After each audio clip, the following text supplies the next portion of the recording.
important to see your role in things here. So that, first of all, one of the major portrayals in self-centeredness is victimhood, yes? You feel powerless, as if something's imposing itself on you. But like in the Course in Miracles, it said, you and I are the dreamer of this dream. Yeah? We've given it all, we've dreamt the dream, and we've forgotten we've dreamt it. And so in that forgetting, we've given it all the power to affect us. Yeah?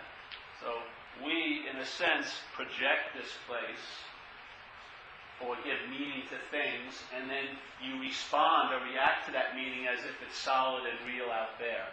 In other words, that it has its own existence, and its own existence is affecting your existence. Yeah.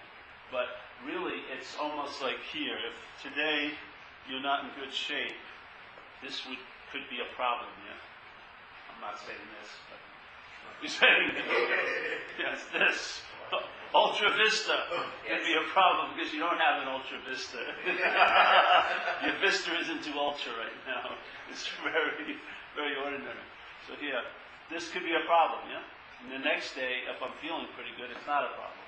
The next day I'm not feeling good, it is a problem. What is it? Is it inherently a problem or not a problem? It's really neither, yeah? It's almost as if it's a canvas that your meaning gets projected onto. And then that meaning has an effect on you.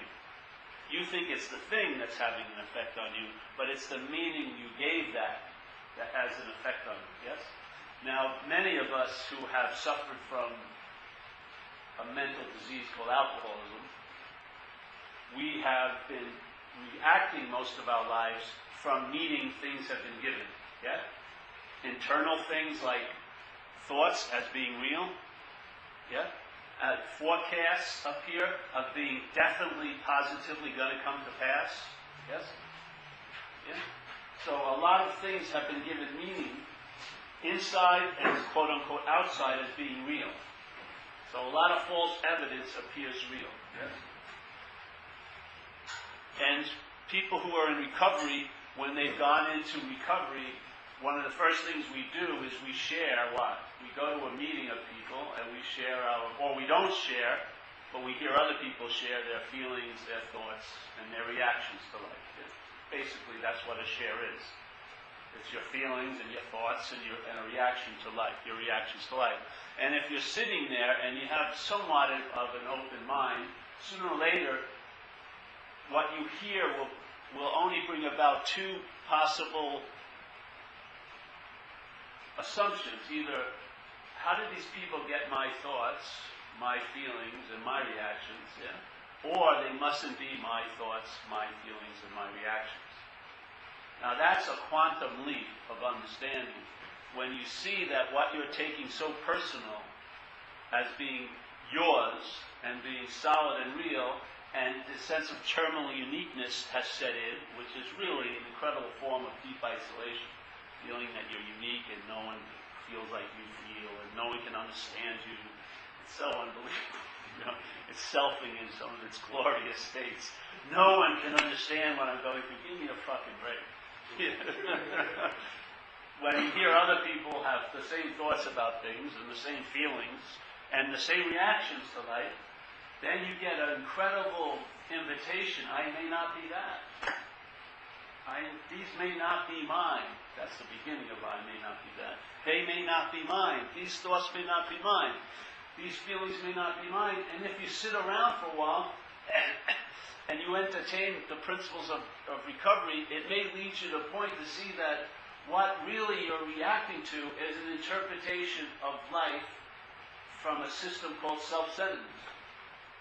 And a lot of people have been reacting or interpreting life from the same system.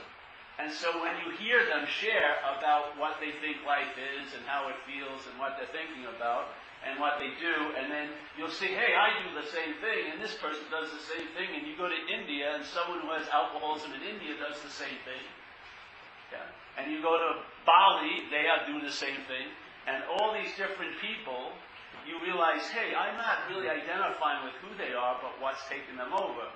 They're living from the same place I'm living from, seemingly. Yeah? Self-centeredness. what an incredible invitation. Because,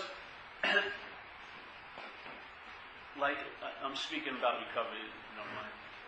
It goes the same thing. The original problem is, addiction to self. And that addiction to self has produced all these, and the addiction to self, being in self, what you do to anything that arises in you is you claim it and then manage it. And what we find in recovery, it isn't drinking or using. Drinking and using has stopped for me for 20-something years. It's the desire to manage, the mind's desire and craving to control and manage. Yes? That's the disease. And we were starting to feel that when we were younger because life started to feel a little bit weird or something. And we try to manage that by getting high. Yeah? And that solution to what we saw as a problem became a bigger problem. And it didn't bring any real relief from the original problem. Yeah? So this self-centered system is just a system of thought and interpretation. And if the mind that seems to be wed to it, yeah, by being identified as it, can entertain it's not that, the first thing that arises in that head is that I can be free of it. When it would never arise before, because if you're identified as it, you'll never be able to entertain you can be free of it. All you can do is entertain getting therapy for it, maybe civilizing it a little better, socializing it. Maybe you'll be able to have a 2-month-long relationship if you're lucky before you flip out, or don't throw a giant pie at the barbecue or whatever. And so your idea of success will be very, very, very small. But it will seem like a big deal to you when you don't throw that pie at the picnic, because once again it's a subjective experience. Yes? So if you are in a hell, there's a great joy of getting relief from it. Yeah? So most of us are living that. We've been in a very big hell, and now we've gotten a little relief of it, and that's our subjective experience. Whereas other people, like, we give ourselves great credit for not drinking. Other people could give me a fucking break. It was killing you, ruining your life. You don't need any. There's no virtue in you not drinking. It was total survival. But no, I'm not drinking today. So subjectively, we have an experience of great results from a small shift. Yeah. That's the beautiful thing about this place. There is no ruler to measure anyone's experience or anyone's sense of freedom. Because someone who just found that cardboard box at 6th and Market and he can climb into it has an incredible sense of freedom right now. And it has an incredible sense of security. That he's found a cardboard box in that alley and all the businesses are closed and he can go in there and get an hour of rest. That's just like going to the temple and bowing down in a very safe, lovely place with all these bells going on. To him, it's the same thing in a sense. It's not the same thing, but the freedom in that experience is sort of the same because of the subjectivity of this place. This is totally subjective here. As long as there's this, there's going to be a subjective experience. Yeah? You're going to have unique takes on things. And so, let's say today, my toaster didn't burn my toast.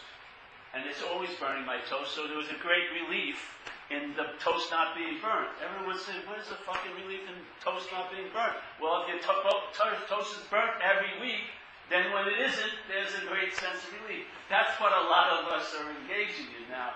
We've come out of a life of deep addiction, and we're getting relief from not being in that life. But then there's a point where that's one sort of a freedom. But this is a new freedom and a new happiness we're speaking about, which isn't based on having extreme tension and then relief from that. Or having an extreme, difficult situation and then getting removed of that. This is about more like a state, not an experience, yes? So you come out of the realm of experience, and then you start entering into states where, because I'm not that, the relief isn't based on that false, I'm really worried something's going to happen, I'm really worried something's going to happen, I'm really worried something's going to happen, and then it doesn't happen. That's not what happens anymore. You don't have that, I'm really worried about something happening. You have a relief prior to that event of tightness and then release. Tightness, relief. Tightness, release. It's almost like hitting a button in the hospital to let your pain medication in. Yep. I was really flipped out. I thought I went, but I did. But it was all made up in a sense, yeah? Total subjective game. And who's playing God? Your head. Which in life or in recovery, it says the first requirement of the whole freedom of AA in recovery is to quit playing God. Well, it's good to find out what is playing God. And if you're not that, that's what I would call quitting playing God. If you're not that which is playing God, yes, that's quitting playing God. You don't stop playing God, you quit playing God. Because you're not identified anymore with that. Yes? So it keeps playing God, but it's weaker and weaker because the only thing that gave it any oomph in its giving meaning and producing interpretations was your juice. And your juice was given over to it by being identified as it. When that is broken, that identification, your juice stays somewhere other than in its little technicolor porno house, yeah? Projecting incredible vistas of what's not going to happen. and then having your mind just get obsessed with all that possibility. Oh, I could have cancer. Oh, my girlfriend's sleeping with my best friend, even though she's in the hospital after a colon operation. But I know she slipped out and is having sex with my best friend. I'm positive of it.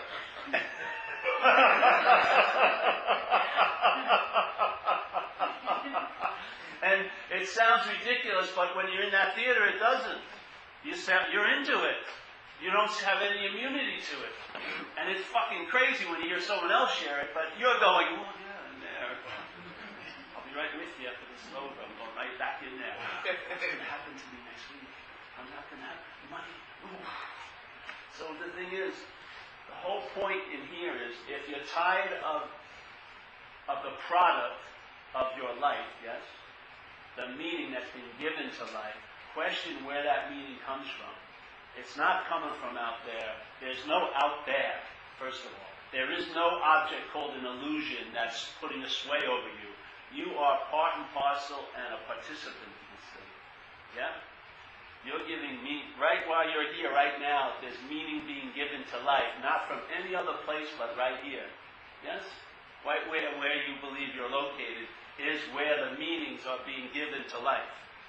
So it's not about looking at that and trying to change all that. Just check this out. If I'm not that idea of being a long-lasting, independent, separate entity, yeah? If I'm not that, if you can entertain, that's dropping out of that system. Yes? And when you see the system give meaning, which it will continue to do, but without the juice of your belief in it, you'll see how weak it is. Yes?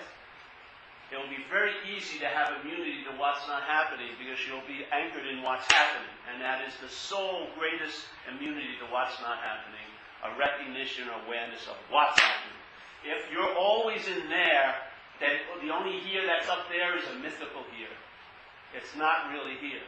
It's a mental here that's just a part and parcel there, and it's used to compare and find fault in. Yes? So the here that you think you're in, which is a mind here, isn't enough in this realm. So your mind's always looks at this, oh, this is boring, there's nothing going on here, but that here is not what's going on. That's a mental here. And it just strings out into there again. Oh, I hope it'll be better later. Blah, blah, blah, blah, blah. Yes? Yeah. So people go, oh, I don't really like being here, but they've never actually been here. The here that they don't like is a mental representation of here. It is not here. Here has a feeling that is very compelling in a sense, or a sense, or a presence that's compelling to your attention and interest. Your attention and interest, if not wed to being identified as self, naturally goes back into its own nature. It really does. It's nothing you have to force. There's no practice that you force your attention back into its own source. It actually goes there. There's no there to go to, but you know what I mean? It entertains what it is, which is that awareness, yes? While it's entertaining other quote-unquote things. Yeah? It doesn't lose, yes? The attention interest doesn't get lost in the identification itself. It always remembers its source, which is this present awareness, yes? And so while it's paying the dues or giving unto Caesar, that's due Caesar, or doing what you do in Rome when you're in Rome, and all this stuff, attention, interest, it's still resting in its source, yeah? But if it believes its source is you, that's like us resting in a black hole. Yeah? If there's a sense that you're that idea of being a self, your interest and attention is wedded to that. Yes? It's almost like it has a homing device. And that homing device is just going to go to wherever you believe is you.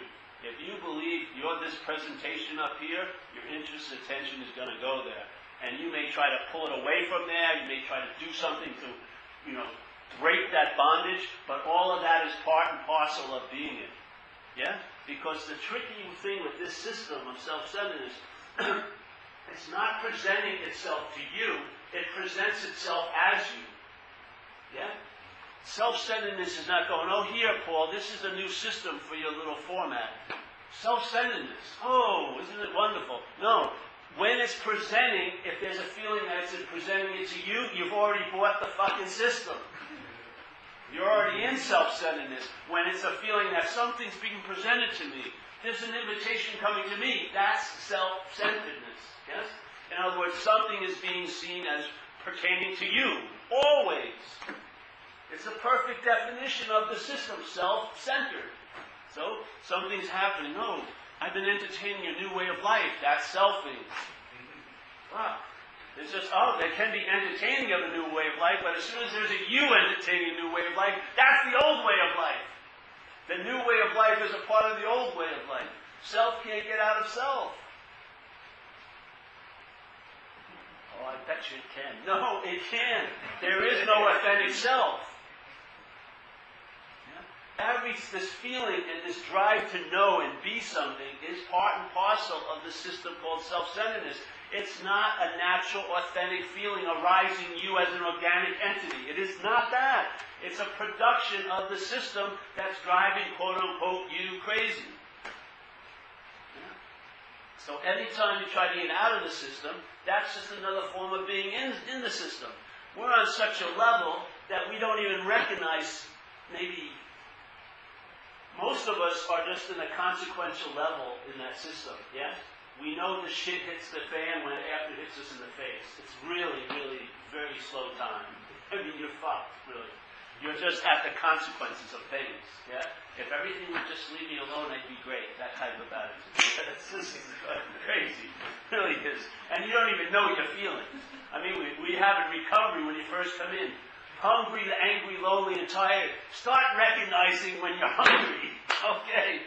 I'm like, that far out to lunch? I don't know when I'm hungry? Yeah. I used to have these, I thought it was like a cosmic question was coming over me. I just needed a bologna sandwich. I swear to God. I had this, it was like an incredible mystical event. It was produced by lack of nutrition. I had to learn to eat, to know when I was hungry, to recognize anger, to know when I'm This is like, just look at that, that you have no clue when you're hungry, angry, low, and tired. I would say you're out to lunch, literally. Seriously. If you can't even recognize when you're hungry, something's asleep at the wheel. Literally, right? Or when you're lonely. I mean, these are basic drives of being here. This is like, Video game 101. You enter the game, okay. 100 points are hungry. Okay, hungry, tired. We missed the first flipper of the pinball. I don't know if I'm hungry. Angry. This is a real deep level of unconsciousness, obviously. Don't you think? If you're so consumed in you, and yet you don't even know when you are hungry, something's off, obviously. Or let's say you go to your job and then you come home after the day at 9 o'clock at night, your mind breaks the news to you, you had a bad day. That's incredible to me. I mean, if you were there and it was bad, you would know it was bad when it was badding, When the verb of badding was going, hey, this is a bad fucking day. This is not a bad day, but this is not bad. This is bad. Instead, 10, 12 hours, maybe a year later, maybe 12 years later, oh, I'm really pissed at that person. They hurt me 15 years ago. Jesus, you're a little late, aren't you? 15 years, would have maybe been appropriate to be mad at them when it happened, but now you're mad at them in this mythical little story of you as an action figure. You're out to lunch, yes? So let's say here, you're identified as self. Self-centeredness is the original distortion. Original distortion. Now everything seems to be a little weird.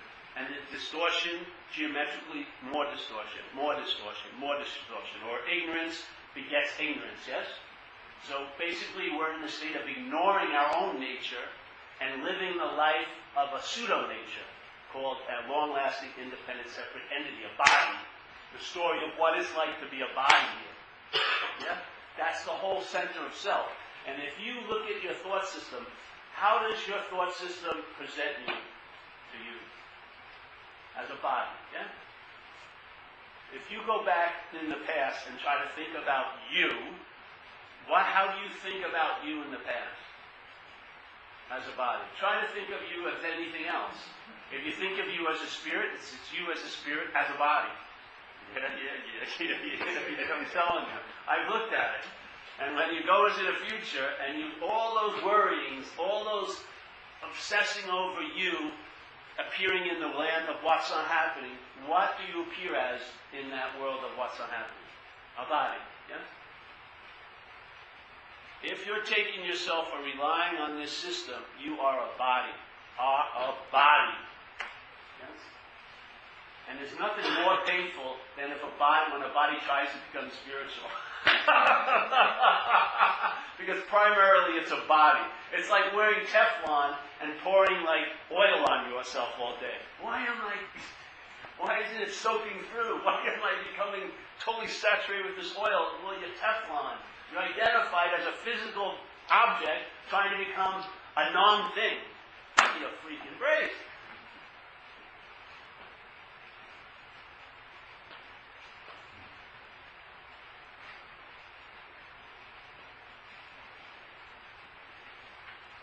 What's reliance on self? Obviously, reliance on self is a verb that's happening when you're believing your thoughts now. That's called reliance on self. It's not an event that you made a commitment to 20 years ago, or an event you can break by a ritual. It's a verb every moment of the day. Yes? In the sense you're either dying to the self or as the self. It's one way or the other.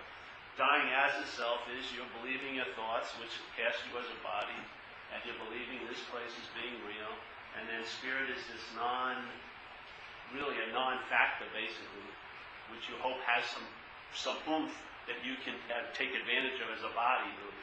Yeah? Dying to the self is when the thoughts do not have your attention and interest anymore. Yes, you hear them, but you don't listen anymore. You see them, but you don't look anymore. Yes? Because what was causing the hearing to turn into listening was your interest and attention. And your interest and attention made that leap because it thought it was about you. It was identified as that. Once your interest and attention is wed to that, and that's not addressed, it doesn't matter how much interest and attention you put on the things, it will bring that back to itself. And so whatever practice or whatever we're doing will really be a loop of self-importance in most cases. Because it will be you doing it, you having it, yes? It's like interest and attention is this way, going this way, and it goes this way at the same time. This way, when we're identified as a self, it's like we think we only have a one-way mirror. It's me, and then this ability to reflect is a verb I'm doing, really. I'm conscious. Yeah. Yes. So when the attention goes this way, it hits the opaqueness of the back of the mirror, which is identification as a body. If you entertain you're not that, it will go through that, and you'll see it's a two-way mirror. It's reflecting both. And you get a sense of traveling lighter this way. Because your attention just doesn't go like this and then come back to you all day. It goes through you in a sense, yes?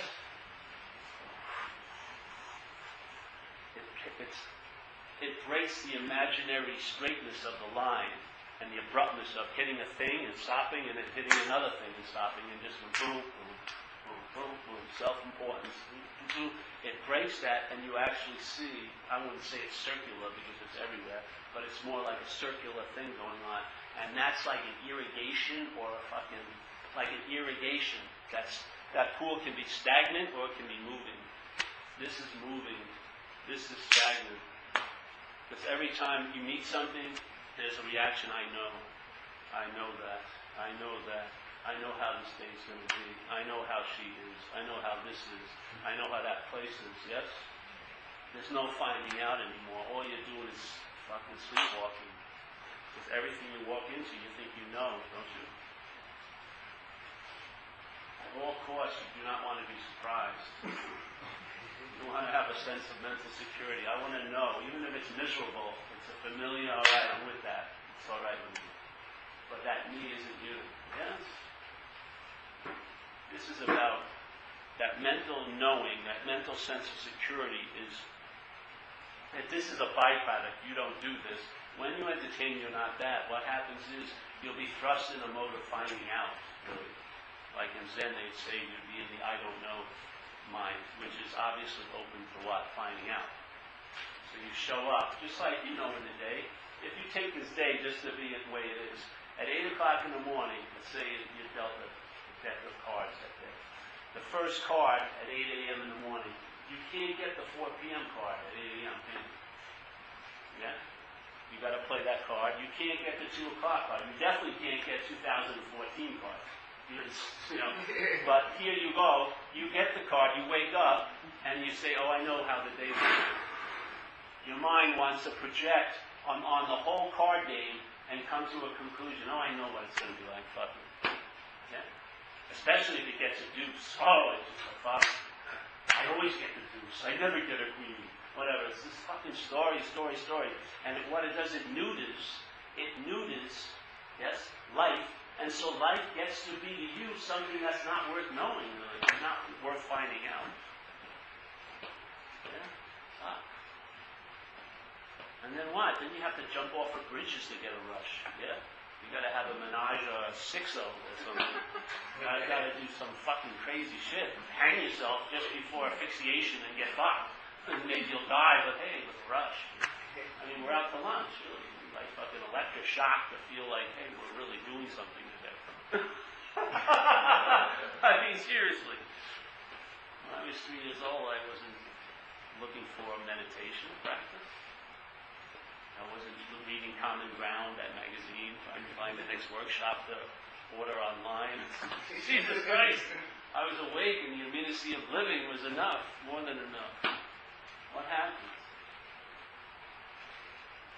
Must have grew into something, yeah? I'd say we grew into self-centeredness.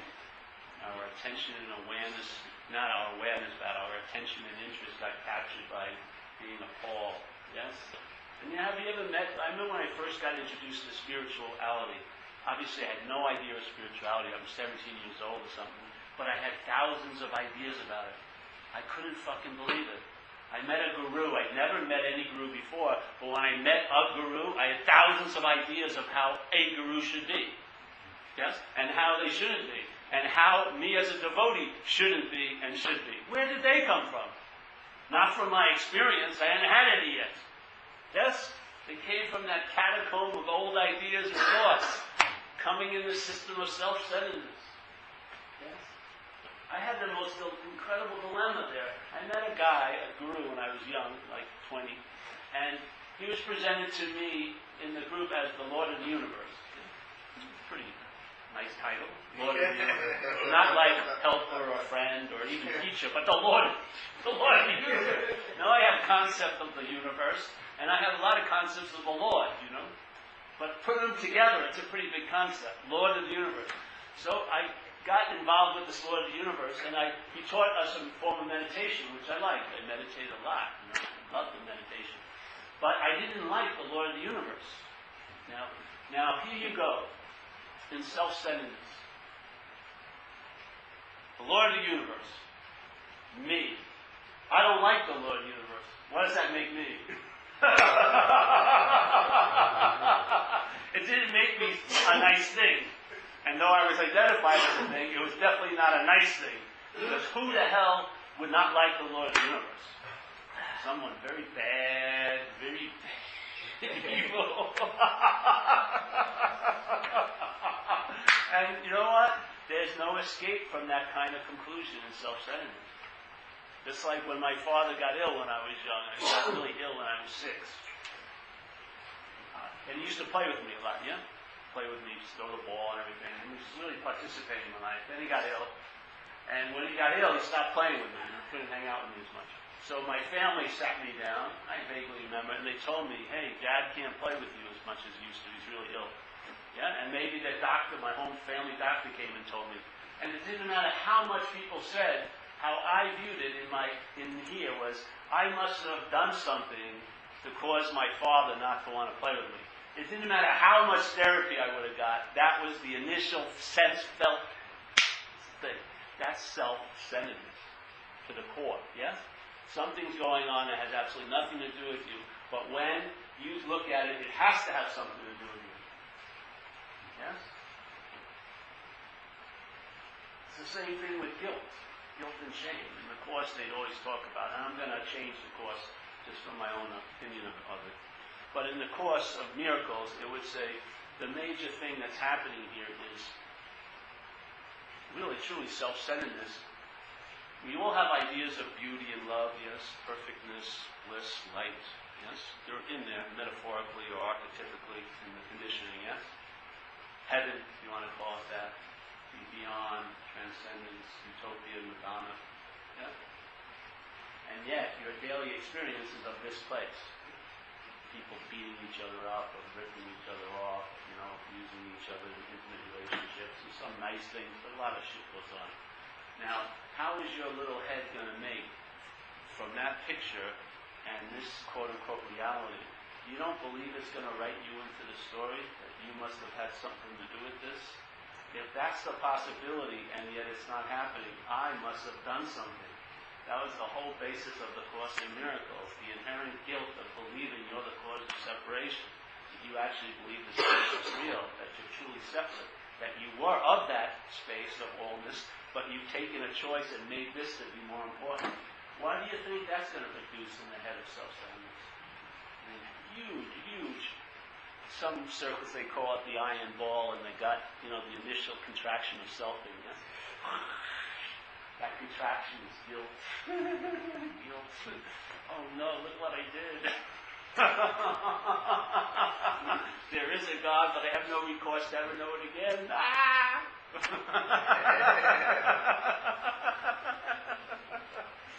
There's no relief in itself. Self's not going to get any relief in self.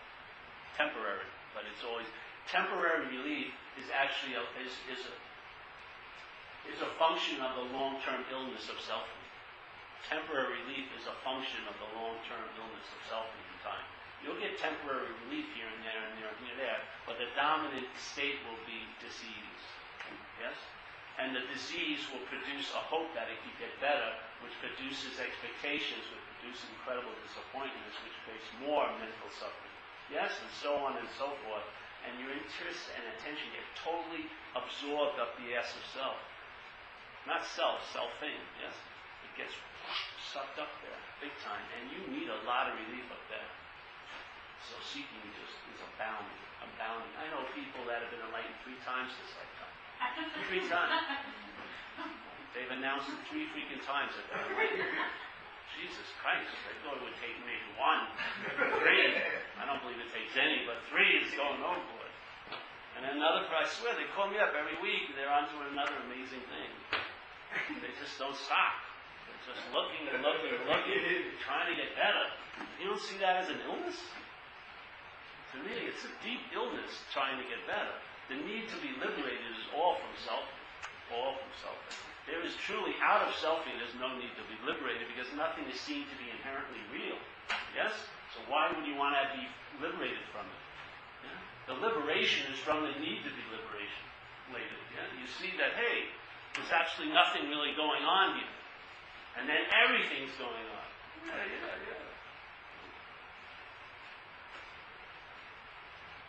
It's hot now, right?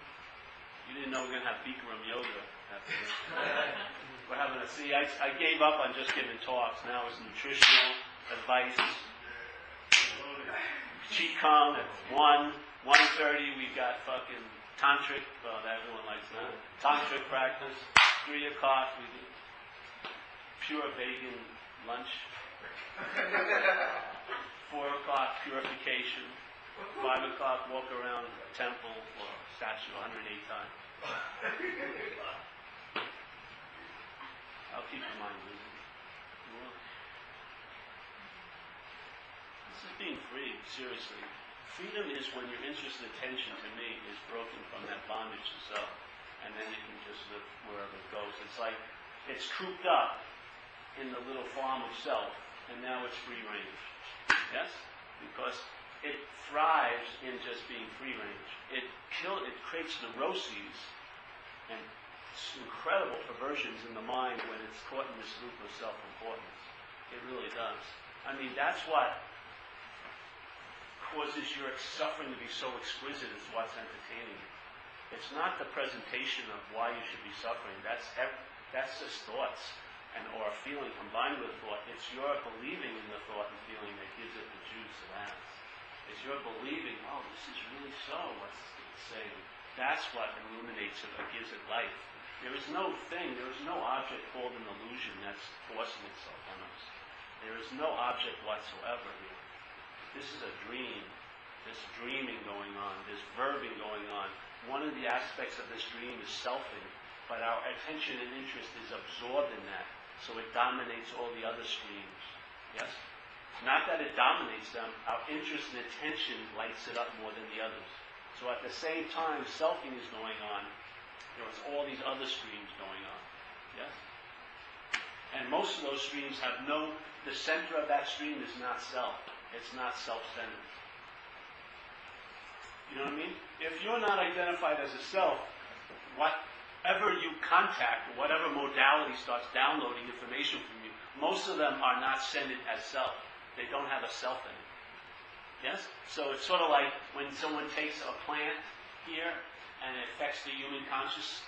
Yeah? You take psilocybin or ayahuasca, you take plants and it affects your way of seeing your human consciousness with a plant consciousness. That plant consciousness doesn't have self as a center, probably. So it's a totally different way of looking. Well, you don't need to take these things. You can entertain other modalities that don't have self as a center. So you see without the filter of selfing. Yeah? To me, what it does is it translates as a traveling light here. And then by its fruit you know the tree. You realize the problem by the solution. When there's a freedom, and it's not an event, it's a verb, when there's freedom from the bondage of self, the bondage of self is seen to be the quote-unquote problem. Very clearly. Very, very clearly. When self is recognizing self as a problem, that's also a problem. Yes? That's what in recovery they call self-knowledge will avail you nothing. When knowledge is being acquired in the paradigm of being a self, that becomes self-knowledge. It will not lead you to freedom from self. It's just going to fuck with you even more. Yeah? But this is about having not that bondage to self is broken, you see anew. Yeah? You have a new freedom and a new happiness. That freedom and happiness you have isn't of a self in a way. Yeah? You actually you find out that you have it by giving it away. What coke dealer did you ever meet that practiced that? I always like to go over that. What coke dealer did you ever know that had it by giving it away? Very rarely. It's not one of the principles in this place, yes? We have things by hoarding them and privatizing them and mining them and claiming them. But in this modality, you have it by giving it away. Yes? You can spend time with others because it's not your time. My time is so valuable. What about yours? Oh, fuck yours. My time is so valuable. I don't have any time to spend on you. So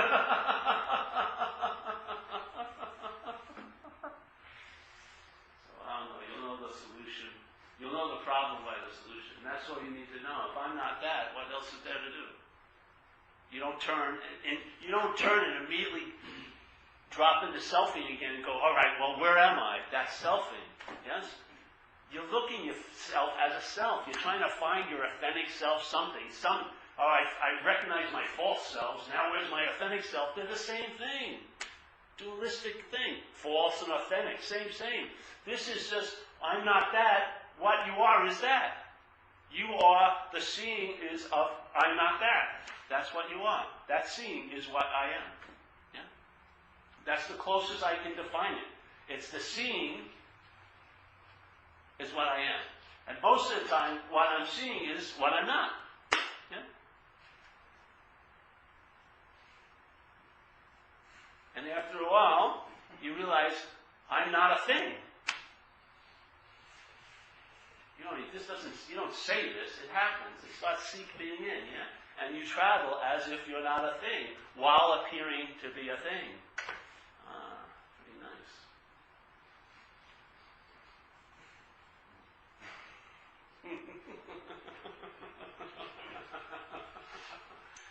That's what you're on, bro. You're on this little journey. Transferring your attention and interest from, not you transferring it, but transfer your interest and attention from self-centeredness to an other-centeredness. That's all it is. Yeah? The self-centeredness has a gravitational pull. They'll try to pull you back. Because all the thoughts, you believe the thoughts are fucking with you, but it's the planet Jeremy that's holding them into place. It's your belief and attention, thinking they're about you, that keep them going like this. Even if it may be a long, giant orbit, they always seem to come back, yeah? Because you have them, you've set the orbit by your gravitational pull, your interest and attention. When that idea of being that planet drops out, what happens? Everything moves, yes? Everything has a nature, it comes and goes. Thoughts come and then go. Feelings come, go. And what happens with all the coming and going, after a while, without the emphasis on that, you get the emphasis on the context. What is holding the space for everything to come and go? Yes? And there's no way you can be anything other than that when you're there. You'll see it. You'll see it. You'll see it. By seeing I'm not what's always constantly coming and going, there's a sense that I must be that which is always so. The seeing of it. See, people think that seeing is a verb, I'm doing, I'm conscious today. That's a total claiming of what's already so by mind. Mind claims consciousness as a verb that it's doing. It's not a verb that you're doing. Consciousness is a field. It's a medium. It's like a whatever. It's the context. It's like the sky with everything appearing in it. That sky is more of what I am than what's appearing in it. My attention and interest has been wed to what's appearing in it because this cloud seems to be here longer than most other clouds. But if you notice, this cloud came and it's also going. Yeah? It's all just different degrees. Like a bug gets born this morning and it's dead by 4 in the afternoon. Maybe 2, I just stepped on it. Took 2 hours of its life, which is a pretty big bit of time. I think I'm more real because I seem to last longer. But I have the same nature. I came and went as this, don't I? How can you think that this appearance is really truly different than the appearance of this chair? If we both move, we did not take up any space. You didn't have to move any space into where the chair was or where I was. If the chair was moved, you'd only remember it. The only way you would know there was a chair ever there was by memory. The same way you know you is by memory. Yeah? And when it was left, the only effects the chair would have had on anything would be other appearances. The floor that it was resting on, and maybe it rubbed up against the wall. But in this space, there would be no effect of it, right? It would show no impression of being ever here. What is that? It's an exact example of what we are as mind and what we are as an appearance in mind. But our attention and interest is wedded as being this, instead of being free, entertaining that. It's never too late. Just maybe hold that I may not be this. I'm not saying what you are, I'm just pointing out you may not be that. If you're not that, that's being what you are. There's no step or process to become what you are because you are already it. The message does not take any time, and its solution doesn't take any time to appear because it's already always so. It's just not being noticed. Yeah? Our attention and interest isn't noting it. We're noting the length of my pants, or my zipper down, or that girl I wanted to see here, I think she's right over, or whatever. Yeah? We're noticing tons of other things, but we're not noticing the space. Yeah? I believe why you're noticing all of this is because you're identified as this. That's all. If you're not this, you'll see your attention will be freed from something. And your attention is the greatest teacher. Really, better than any scripture. You'll know it in your gut. You just know. It'll be like a last answer or an unspoken yes. It's just, you don't need any more further conviction or anything like that. It's just done. It's a done deal. Yeah. See, it may take time to translate here, but you'll travel lighter as time goes by. And that's the proof in the pudding. All the other stuff about, oh, I'm going to go to heaven after life, or I'm going to be enlightened for the fifth life after this.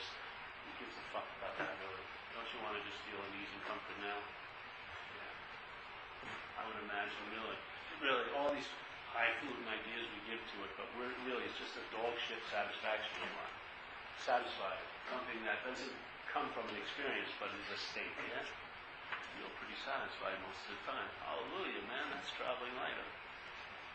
You want to sign up for the next, Bible class? No, I don't think so. Don't you know what this will bring you? Well, I may be living it. Why would I want it brought again? If I get into the excitement of me having it brought to me, which in itself loves, I'd love to have this message brought to me, it would be just a way of putting it off that I am that, yeah? I want to be that in Bali, okay, but I am that in Marin City, in an ammonia-soaked room. I thought we'd all be wearing robes, though. No? Tattoos, everything. Jesus. Doesn't look like I thought it would, thank God. It doesn't look anyway. That's the whole point. If you're looking for it to look away, you're missing the seeing of it. The seeing of it is the it. It's not how it looks, it's seen. Seen.